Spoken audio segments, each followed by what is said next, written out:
America ने Ukraine युद्ध में क्लस्टर बमों को उतार दिया है। अमेरिका के विदेश मंत्री ने यूक्रेन को क्लस्टर बम देने की सिफारिश की थी, लेकिन पश्चिम के कई देश क्लस्टर बमों की सप्लाई की आलोचना भी कर रहे हैं। मगर यूक्रेन लंबे समय से अमेरिका से क्लस्टर बम मांग रहा था। अब ऐसे में सवाल ये उठता है कि क्या क्लस्टर बम रूस के खिलाफ जंग में निर्णायक साबित हो सकते हैं? इन सभी सवालों के जवाब जानने से पहले आपको क्लस्टर बमों के बारे में जानना होगा कि आखिर ये होते क्या हैं। क्लस्टर बम कई बमों का एक गुच्छा होता है, जिसमें से हमला करने पर कई बम निकलते हैं और विस्फोट होता है। लेकिन कई बार सारे बमों में विस्फोट नहीं होता और आम नागरिकों के संपर्क में आने पर ये फट जाते हैं, जिससे आम लोगों को भी नुकसान होता है। इसलिए दुनिया के 120 से ज्यादा देशों ने क्लस्टर बम पर बैन लगाया हुआ है। हालांकि जब रूस ने यूक्रेन पर हमला किया था, तब उस वक्त रूसी सेना ने यूक्रेन पर इन्हीं क्लस्टर बमों से हमला किया था। आपको बता दें कि क्लस्टर बम को रॉकेट लॉन्चर, तोप, मिसाइल या हवाई जहाज से फायर किया जा सकता है।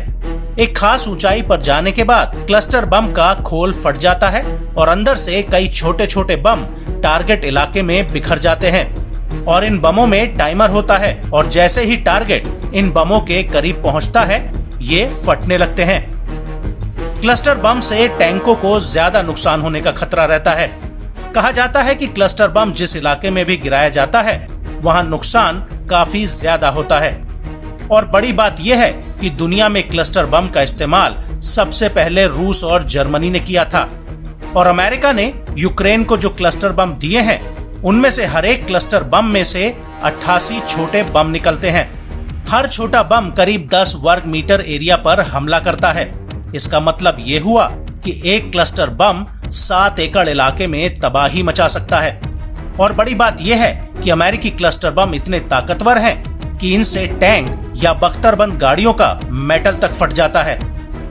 क्लस्टर बम से निकला छोटा बम टैंक को बर्बाद कर सकता है और अगर ऐसे छोटे 10 बम टैंक पर लग गए तो टैंक पूरी तरह तबाह हो जाएगा। और यही वजह है कि क्लस्टर बम एक जगह डेरा डाले हुए पैदल सेना के लिए काफी खतरनाक होते हैं। यहाँ तक कि ये बंकरों में पोजीशन लिए हुए या फिर कवर लिए हुए सैनिकों को भी एक झटके में उड़ा देते हैं।